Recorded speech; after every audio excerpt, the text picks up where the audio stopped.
పలకరింపు చిన్నదైనా మనస్ఫూర్తిగా పలకరిస్తే చాలు, ఎదుటివారి మనసు సంతోషంతో నిండిపోతుంది.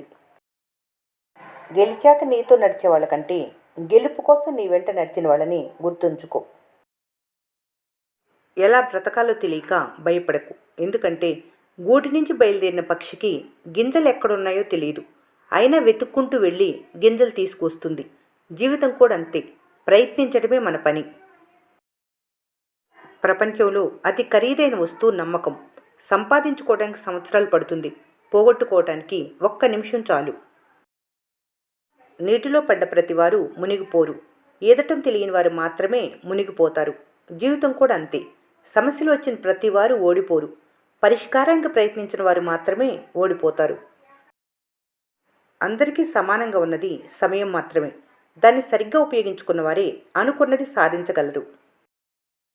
కారణం లేకుండా ఎవరినైనా బాధ పెట్టామంటే అవసరం లేకుండా అప్పు చేసినట్లే. ఏదో ఒకరోజు ఆ పాపాన్ని వడ్డీతో సహా చెల్లించాల్సిందే. ఏ కథ ఎప్పుడు ముగిసిపోతుందన్నది మన చేతుల్లో లేదు. అది ముగిసేలోపు కథను అందంగా ఎలా రాయాలన్నది మన చేతుల్లో ఉంటుంది. నువ్వు నమ్మినా నమ్మకపోయినా నీ చుట్టూ ఉన్న ప్రతి మనిషి జీవితంలో నువ్వెప్పటికీ ఒక అవసరాన్ని మాత్రమే.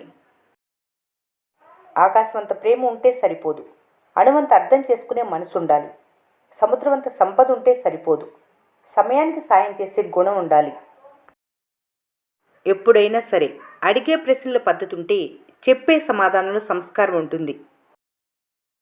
మనలోని ఆలోచన విధానమే మన ప్రశాంతతకు కోలమానం. మన ఆరోగ్యంగా ఉండాలంటే మంచి ఆలోచనలు చేయటమే అందులోని రహస్యం.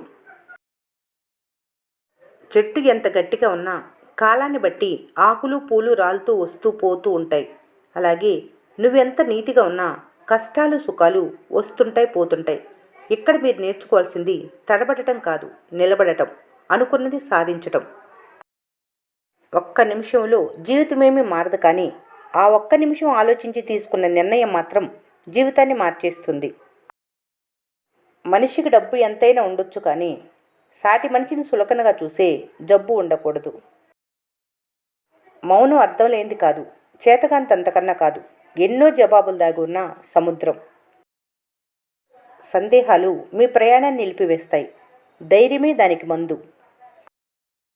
ఎంత మంచివారిగా నటించినా శత్రువును మాత్రం ఎప్పుడూ నమ్మకండి. ఎందుకంటే పాము ఎన్నిసార్లు తోలు విప్పినా అది విషమే కక్కుతుంది. అవసరం ఉన్నప్పుడే పలకరిస్తున్నారని ఎవరి గురించి బాధపడకు. వాళ్ళు చీకట్లో ఉన్నప్పుడే వెలుగులా నువ్వు గుర్తుకు వస్తావని సంతోషించు. కొన్ని బంధాలు ఎలా ఉంటాయంటే మిమ్మల్ని మోసం చేసి బాధించే వరకు కూడా వారి అసలు రూపాన్ని వెలుతురులో కూడా కనిపెట్టలేరు. నమ్మి మోసం చేయటం మీ అమాయకత్వం కాదు. నమ్మిన వాళ్ళని మోసం చేయటం వారి దిగజారుడుతనం. వారిని మెట్లు దిగితే మీరంత ఎత్తుకు ఎదిగినట్లే. ఒక్క విషయం గుర్తుపెట్టుకోవాలి. ఓర్పు పెట్టిన హృదయం విసిగిపోతే వాళ్ళు తీసుకునే నిర్ణయాలు చాలా కఠినంగా ఉంటాయి. అవసరానికి వాడుకొని వదిలేసేవాళ్ళు దగ్గరగా ఉన్న ఒకటి, దూరంగా ఉన్న ఒకటి. అలాంటి వాళ్ళకి అవసరం ఉన్నప్పుడు మాత్రమే మనుషులుగా అనిపిస్తారు. తర్వాత గడ్డి పరక్కన్న హీనంగా అనిపిస్తారు. బ్రతుకు మీద బాధ్యత లేని వారికి భవిష్యత్తు మీద హక్కు ఉండదు. నిన్ను సానబెట్టడానికి సంఘర్షణల మధ్యలోకి నెడుతూ ఉంటుంది జీవితం. తట్టుకుంటే రత్నమై వెలుగుతావు, తప్పుకుంటే రాయిలాగానే మిగులుతావు. మీకు వ్యతిరేకంగా మాట్లాడేవారి మాటల్ని మౌనంగా వినండి. కాలమే వారికి సరైన సమాధానం చెబుతుంది. ఓపిక, సహనం అనేవి బలహీనతలు కావు, అంతర్గతంగా ఉండే శక్తులు. అవి అందరిలోనూ ఉండవు. అందరిలో ఉండేది ఆత్మ ఒక్కటే. కనుక ఒకరిని ద్వేషించడం అనేది తనను తాను ద్వేషించుకోవడమే అవుతుంది.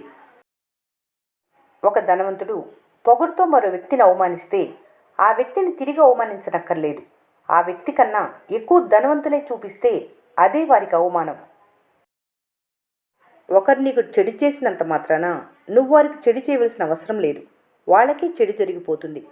కొలంలో నీటి ప్రశాంతతను రాయి తాత్కాలికంగా చెడగొట్టవచ్చు, కానీ కాసేపటికి నీరు తేరుకొని నిర్మలంగా ఉంటుంది. కానీ రాయి మాత్రం అడుగునే ఉండిపోతుంది. సంతోషం నేర్పలేని ఎన్నో విషయాలు కన్నీళ్లు నేర్పిస్తాయి. గెలుపు నేర్పలేని ఎన్నో పాఠాలు ఓటమి నేర్పిస్తుంది. స్నేహం నేర్పలేని ఎన్నో జాగ్రత్తలు మోసం నేర్పుతుంది. నీ కర్తవ్యాన్ని నిష్ఠగా చేయాలి, కానీ ఫలితాలపై ఆశ పెట్టుకోకూడదు. లక్ష్యం ఎల్లప్పుడూ ధనవంతులుగా ఉండటమే కావాలి, కానీ ధనవంతులుగా కనిపించటం కాదు. డబ్బు ఎవరి కోసమైనా ఖర్చు చేయొచ్చు, కానీ సమయాన్ని మాత్రం అర్హత ఉన్నవారికే ఖర్చు చేయాలి. గొప్ప ప్రయత్నాలు, గొప్ప ఆలోచనలన్నీ హేళనతోనే మొదలవుతాయి. జీవితం ఒక యుద్ధరంగం, పోరాడి గెలవాలి. నీ ప్రయత్నం ఉన్నంత వరకు నువ్వు ఓడిపోయినట్లే లెక్క. ఒక ధనవంతుడికి పేదవారికి మధ్య తేడా వాళ్ళు వారి సమయాన్ని ఎలా ఉపయోగిస్తున్నారు అనేది మాత్రమే. కృష్ణుడు భగవంతుడు కావచ్చు, కానీ యుద్ధం చేసింది మాత్రం అర్జునుడు. మనం నేర్చుకోవాల్సింది ఏమిటంటే, భగవంతుడు దారి మాత్రమే చూపుతాడు, కానీ జీవితంలో పోరాడాల్సింది మాత్రం మనమే. ధర్మంగా ఎన్ని ఆటలైనా ఆడు, కానీ అధర్మం వైపు కన్నెత్తి కూడా చూడకు. కత్తిపోటు కన్నా కర్మపోటు చాలా భయంకరంగా ఉంటుంది.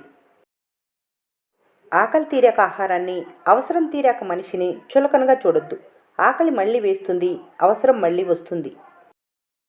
దేవుడు జింకను పులికి ఆహారం కోసం సృష్టించి ఉంటే జింకకు వేగంగా పరిగెత్తగలిగే కాళ్ళు ఇచ్చి ఉండడు. ఎక్కడైతే సమస్య ఉంటుందో పరిష్కారం కూడా అక్కడే ఉంటుంది. మనసు కూడా చాలా విచిత్రమైంది. ఎన్నోసార్లు సంతోషాన్ని ఇచ్చిన వ్యక్తి ఏదో ఒక సందర్భంలో బాధ పెడితే ఆ బాధను మాత్రం చివరిదాకా గుర్తుపెట్టుకుంటుంది. ముందు ఇచ్చిన సంతోషాన్ని మాత్రం వెనక్కి తిరిగి కూడా చూడదు. 1000 గోముల మంద ఒక చోట ఉన్నా దూడ ఖచ్చితంగా తల్లిని వెతుక్కుంటూ తన దగ్గరికి ఎలా వెళ్తుందో, మంచి చెడు, పాపం పుణ్యం, మనం చేసే కర్మఫలాలు కూడా అలాగే మనల్ని వెతుక్కుంటూ వస్తాయి. జీవితంలో విజయం సాధించలేని వారు 2 కారణాలు చెబుతారు. నేను తెలివైన వాడిని కాదు, నాకు జీవితంలో ఎదగటానికి సరైన అవకాశం రాలేదు. జీవితం అనే ప్రయాణంలో మనల్ని ఒడ్డుకు చేర్చే పడవ పేరే ఆత్మవిశ్వాసం. అందులో అతి విశ్వాసం అనే చిల్లు పడకుండా చూసుకోవటమే మన బాధ్యత, లేకపోతే మునిగిపోతాం. రోగాలను బాగు చేయడానికి మందులు ఉన్నాయి, కానీ ఈర్ష్య అసూయలు ఉన్న వాళ్ళను బాగు చేయడానికి ఎటువంటి మందులు లేవు.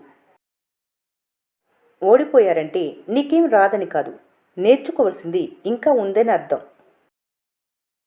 జీవితంలో అందరికీ నచ్చినట్లు బ్రతకాలి అనుకుంటే మరో జన్మలో డబ్బుగా మాత్రమే పుట్టాలి. నువ్వు చేసే పని నీకు సంతోషాన్ని ఇస్తుంటే మరొకరి అభిప్రాయం పట్టించుకోవాల్సిన అవసరం లేదు. మీ ఆలోచన విధానం మారితే మీ జీవితం కూడా మారుతుంది. డబ్బు మనిషిని పైకి తీసుకెళ్లగలదు, ఇందులో ఎలాంటి సందేహం లేదు. కానీ మనిషి పైకి వెళ్ళేటప్పుడు డబ్బును పైకి తీసుకువెళ్ళలేడు. ఒకసారి ప్రయత్నించి మానేసినప్పుడు మాత్రమే మీరు నిజంగా ఓడిపోతారు. అసాధ్యం అనిపించే లక్ష్యాలు సాధించినప్పుడే సంతృప్తి లభిస్తుంది. మీరు నమ్మితే మీరు చేసేది కూడా అద్భుతంగా మారుతుంది. ఫలితం మన చేతిలో లేకపోయినా కృషి మాత్రం మన నియంత్రణలోనే ఉంటుంది. ఈ వీడియో మీకు నచ్చినట్లయితే మన స్నేహ ఛానల్ని లైక్ చేయండి, సబ్స్క్రైబ్ చేసుకోవడం మర్చిపోకండి. Thanks for watching.